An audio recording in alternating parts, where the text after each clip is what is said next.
Sir, Hi. do you mind saying who you are? I'm John Woods. Hey, I John. live around the corner on Ferry Street and chair of the Human Rights Council here in Lambertville. But I'm asking a question. I'm interested in more specific ideas about how do we fix the economy. Yep. So how did y'all hear that? Specific ideas on how do you we fix the the economy. I'll go back to my acting days. People could normally hear me. Man with the Boston College sweatshirt, can you hear me? Very well. Matt Ryan. Matt Ryan. Playing the Super Bowl tomorrow. Just saying. I was born in Boston, but please don't ask me any questions. Okay, easy now. Don't ever say that I wasn't authentic or didn't tell you everything.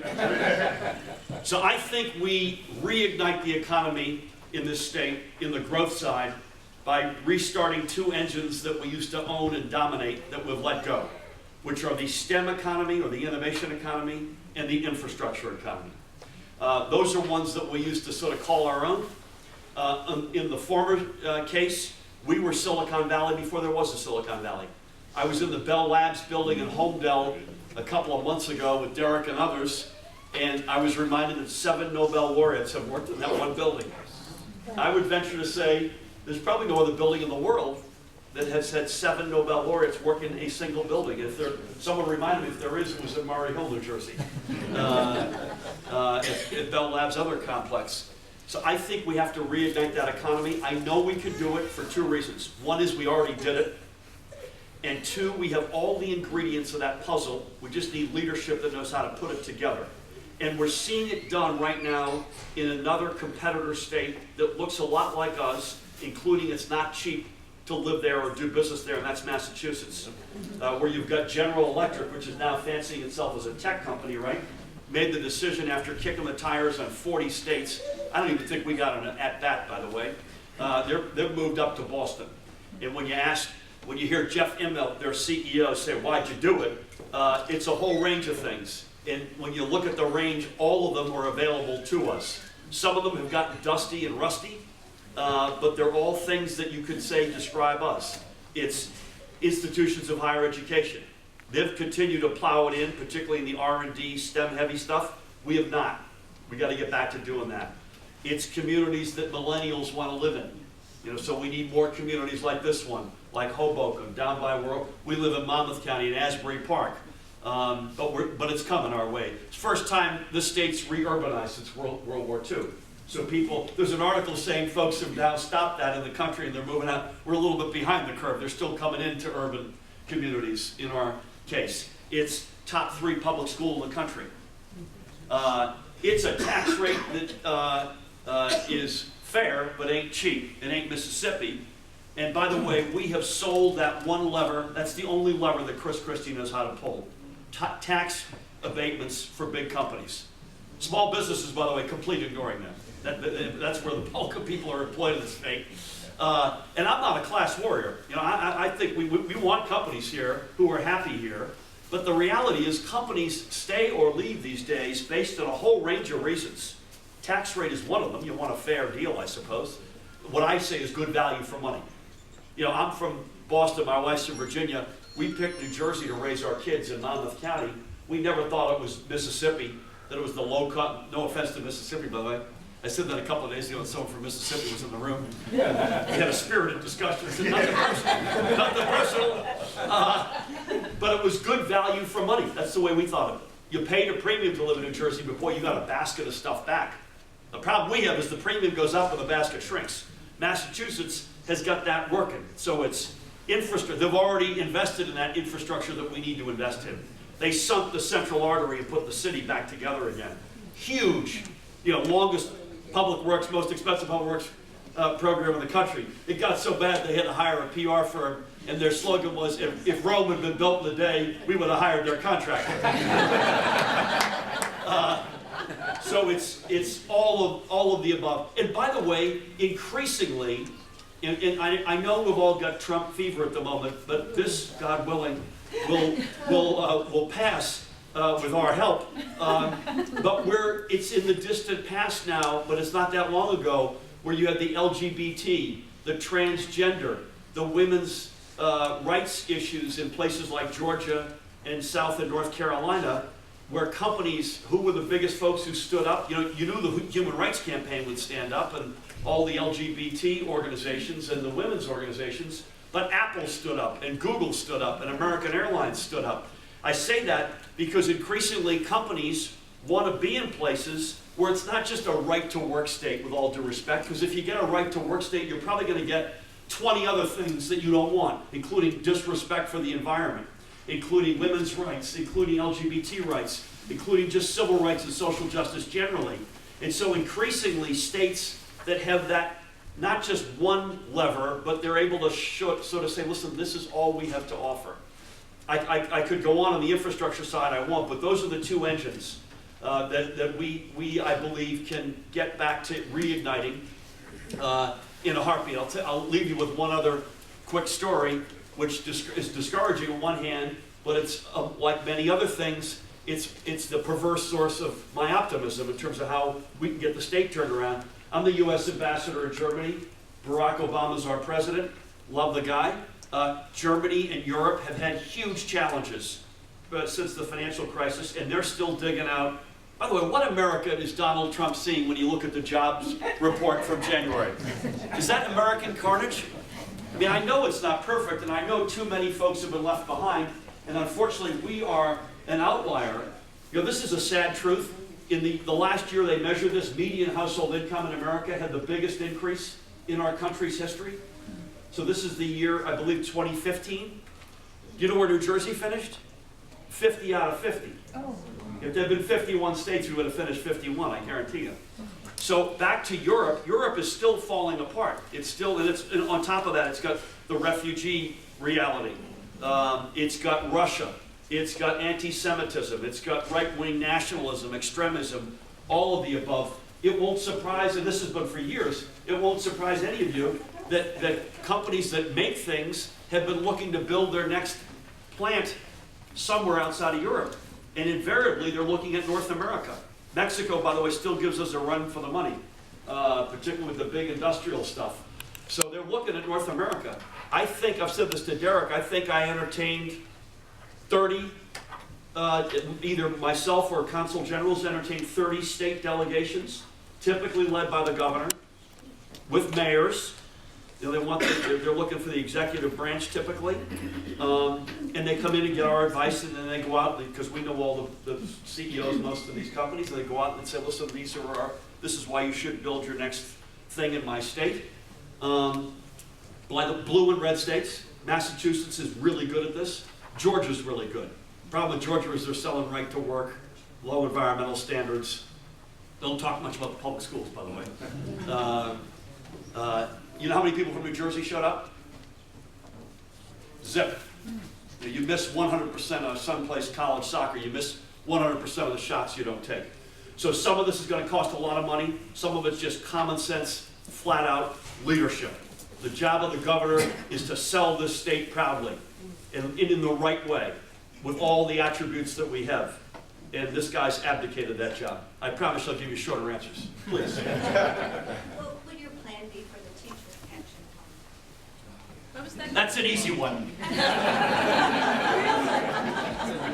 We got to grow the economy. Again, what would your plan be for the teacher's pension fund? So I am proud to say that I have been endorsed by the NJEA. I'm a proud public school product. And one of my two big sisters just retired 15 months ago as a Boston City School teacher or educator.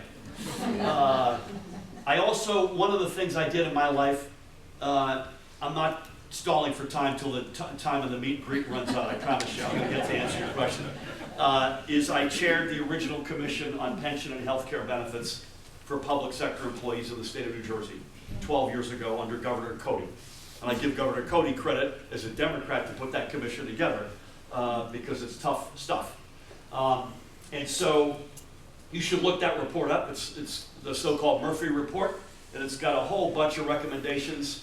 But the most importantly, and this is why I want to talk about the here and now, the first one was the state must stand up to its obligations. No more, we used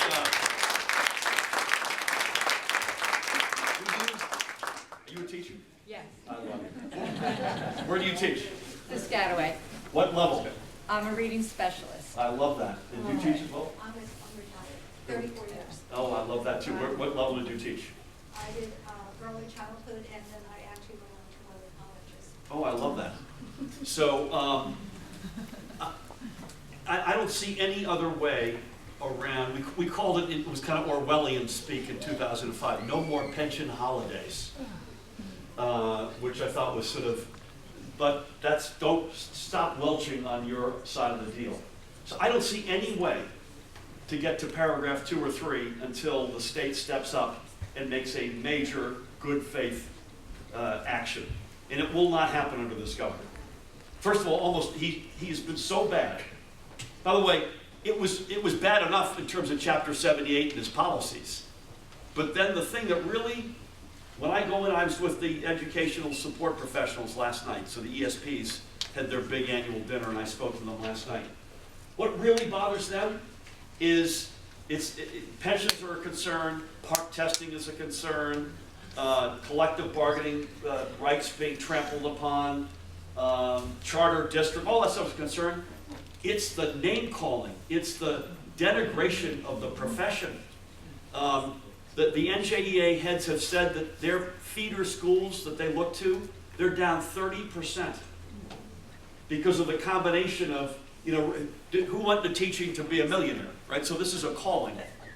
So you went in there, but you thought the deal was, you knew what the deal was. So I get X for teaching, and I get Y in my pension and my health benefits. And I want to do this. I want to dedicate my life to being with young people and make them as good as they can be. That's been shaken. And then on top of that, the name calling. So the state has got to make the first move. One source, we have a future member of council here. What's this? His name is Fielding. Fielding. And his mom's a community college professor. I love you. Hello, Mom. Nice to see you. With the pink hat, by the way. Fielding. Good afternoon. How old's Fielding? He's 11 months old. 11 months. Actually, it is good afternoon. Good afternoon. So one source of money that we've been talking a lot about, Senator, thank you for coming. God bless you. One source that we've been talking about is, I think we're throwing money away to the alternative investment space, or more commonly known hedge funds and private equity. And I'm not saying that just because it's a hair on fire, throw rocks at the bastards, pardon my French, pardon me, Fielding, which they deserve, by the way, which they deserve. But it's actually, it's math. 30 or 40 years ago, these companies decided on these crazy high fees, and they were able to deliver more often than not. You got what you paid for. Those days have gone. Those days have gone, and their fees haven't changed. So I'll leave you with one statistic. Of the pension plans, when you combine them together, 35% are in what the so-called alternative investments, mostly hedge funds and private equity. 65% is plain vanilla stocks and bonds. Last year, it cost the pension plans 30 times, not 30% more, 30 times the amount of money in fees to manage the 35 than it did to manage the 65. 30 times. So CalPERS is the largest pension plan in the country. They've gone to these sophisticated indices, which are low costs. You have to make an assumption, which is an important point. You'll get the same return at the same level of risk. But so far, so good for them. State of Nevada, City of New York's going to do it at a fraction of the costs. So I wrote an op-ed about this long before I declared I was running. You can then plow those saved fees back into the plan, force the state. I've supported a constitutional amendment to force the state to pay quarterly, not just annually. And if you do that, it might take 20 years, but 20 years in pension land is reasonable. You start to get up into the 70 to 80% funding level, which is considered to be, healthy or nearing health. That's longer than you wanted. Sir. Hey, Steve Chernowski, New Hope Free Press. Steve? Yes. Nice Steve. to see you, Steve. And I'm a Lambertville resident as well. I put a So I was question. going to do Steve, and I want to do one more, and then I think we're going to sort of go into a scrum. Is that all right? No problem. Okay. So I You put put strapped in long enough here. I apologize. Okay, man, you got it. I put a question to the New Jersey Reddit, the New Jersey subreddit, and I said I'd ask the most upvoted comment, and it had to do with cannabis legalization. How quickly, if you are governor, would you move for cannabis legislation either through the legislature or through a referendum? And also, at least you're not a Dallas Cowboys fan. That is true. I had not realized that Governor Christie grew up in Livingston, Texas. I thought it was Livingston, New Jersey. So, thank you for the question, Steve. I have gone on record, and I didn't get there overnight because I got 4 teenagers. So I want to make sure we get this right. I'm on record all in to legalize marijuana. And I get there for a number of reasons, but I get there firmly and without hesitation. I'm very happy other states have done it before us, I have to say, because they've made mistakes, and there are a lot of smart legislators. Liz, were you on that mission in Colorado? I can't remember. No. You did not go, but Reed Gashura was, Nick Scutari, Senator Scutari has been leading it. We've got some folks who are really studied up on this. This is not sort of a casual, it'll be a nice thing to do. So I'm all in. I think we can get it done legislatively, not with Governor Christie, but with me, if I'm fortunate enough to get there. And it has and this is the last reason, because it's got lots of positive reasons, right? So again, I'm going to put my NAACP hat on and say that the gap between white and non-white incarcerated persons in New Jersey is the widest gap in the United States. And that is unacceptable. And when you look at why they're incarcerated, in many cases it's low-end drug crimes. So that has got to be, we got to turn that in its head. And we could get into a much longer criminal justice reform discussion, which I'd be very happy to do. My guess is we don't have time for it today. The very last reason to do this, and I say the last reason, is because if you can't get the criminal justice piece right, if you can't get the public health piece right, and some of it's still challenging, right? So some of this is still challenging. You drive in cars and things like that, I'm not blind to that, is there's a big economic benefit. And God knows we need every penny we can find. Colorado had $1 billion in over $1 billion in 2016. So Senator Scutari, I think, has said 300 to 500 million, but even he would say, Liz, that that's quite conservative. So that's 300 to 500 million we don't have at the moment that we could use. So, okay, I'm not going to have time for all these. So maybe, how about if you just give me like buzzer, and I'll give you a really quick answer. So 1, 2, 3, 1. Man, what's your name? Lorraine Crown. I live in Holland Township, which is the northwest corner of Hunterdon County. Hello, Lorraine. Hi, how are you? Welcome. It's a Highlands community. Yes. We fully adapted the Highlands Regional Master Plan, and we are facing the PennEast Pipeline. Oh, Jesus. And I want to know what your stand is on PennEast. Got it. Lorraine, ma'am, same question? Basically, we would like to understand your stand on the pipeline. Yep. How you hopefully plan to stop. Ixnay. What's your name again? I'm Judy Detrano, Lambertville resident. Judy, nice to meet you. Sheila Allway Bloomsbury. Sheila, I'm getting down here. Just I to know, take a I'm break on my sorry. back here. No? Sheila Allway Bloomsbury, which is exit 7 and 17. I'm going there right now. I taught in a prison for 8 years. Yep. So I know what you're talking about. I couldn't take it. I went to public school. But it starts in school. Yeah.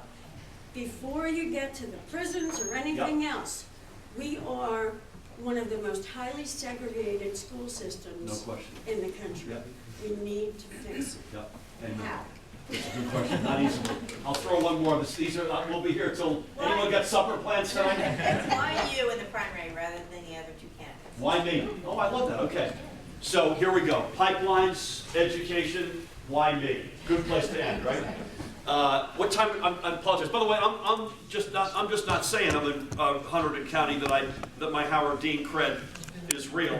I'm going from here to Somerset County, so I'm on a warpath today. We got like 15, 20. Okay. I'm against it. Okay. So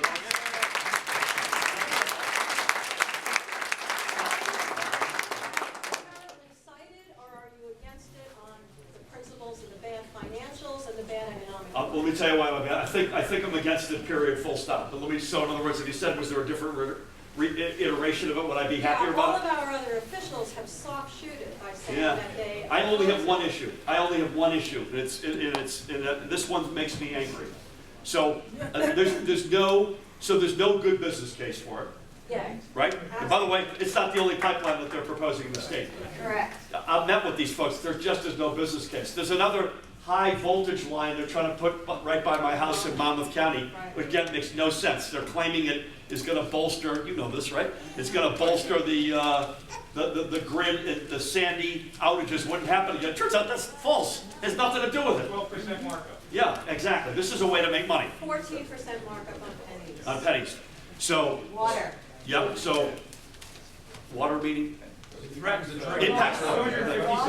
256 streams. Yeah, 100%. So there's no, hold on. There's no iteration of this that I've seen that I could say, you know what, I get it. So I don't get the business case. Count me under the, we haven't talked much about the environment today. Count me please under the, born under the environmental star. I wish several of you know my wife, I wish she were here. She is a charter founding member of the Climate Reality Project. And if you don't know what that is, that's Al Gore's climate organization. And Gore's folks have worked with us more than any other group in terms of putting up our environmental positions on our website. Our website, I think you said this already, is murphy4nj.com. So the business case I don't see. I'm a big environmentalist, that's sort of my bias. There's only one issue I've gotten, and this is the one that makes me angry.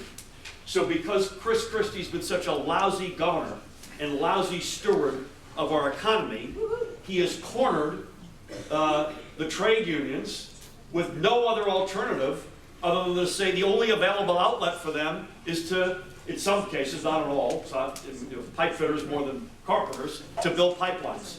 And I find that offensive, that he has driven the state's economy into, and by the way, you all, if you haven't done it, you've got to find common ground with these folks because they're desperate. You have, yeah, because they're desperate for jobs. I'm a They're- former Teamster. So I bless you.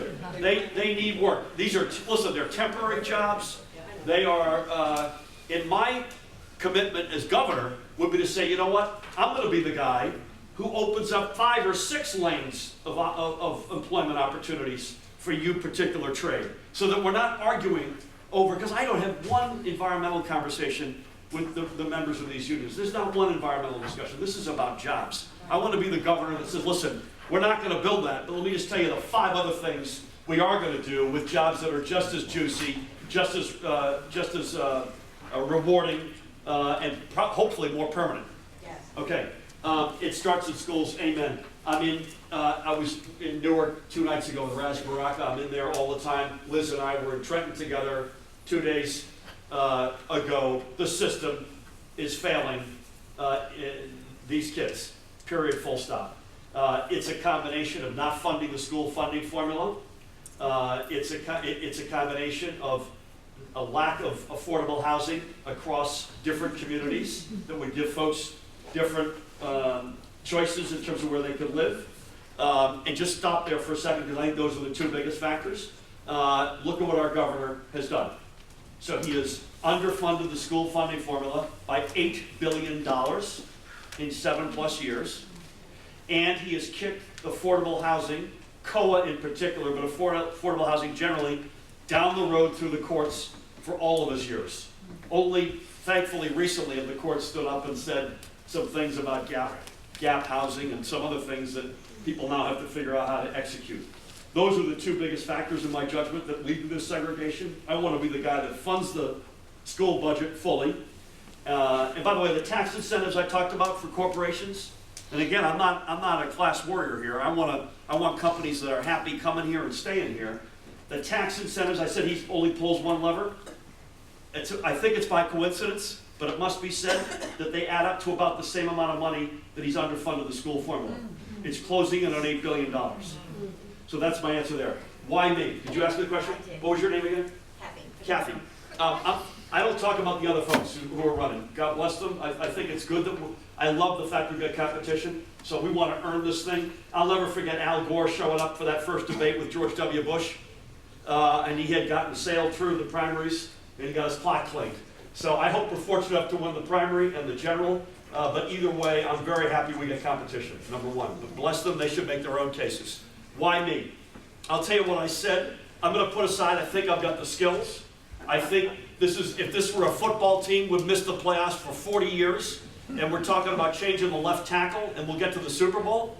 You got to be kidding me. This needs a wholesale reimagination of the state with leadership that's going to prepare to come in and break things and pay with political capital if need be. I'll leave all that aside for a second, and in my humble opinion, my ability to help grow that economy and make it fairer again. I'd say only the following. I got asked, we declared our candidacy on May 16th. First interview, first question. Did you plant this one? Why you? And I'll tell you what I said on May 16th, and I've not gotten any better or more refined since then. I said, because I will be the governor who makes decisions at every turn based on what's best for the next generation in this state, not what's best for my next election. Period.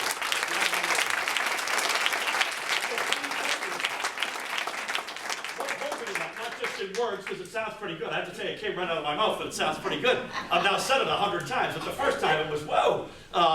Please hold me to that in actions. And I would say with humility, I'm honored that you take this time today, everybody.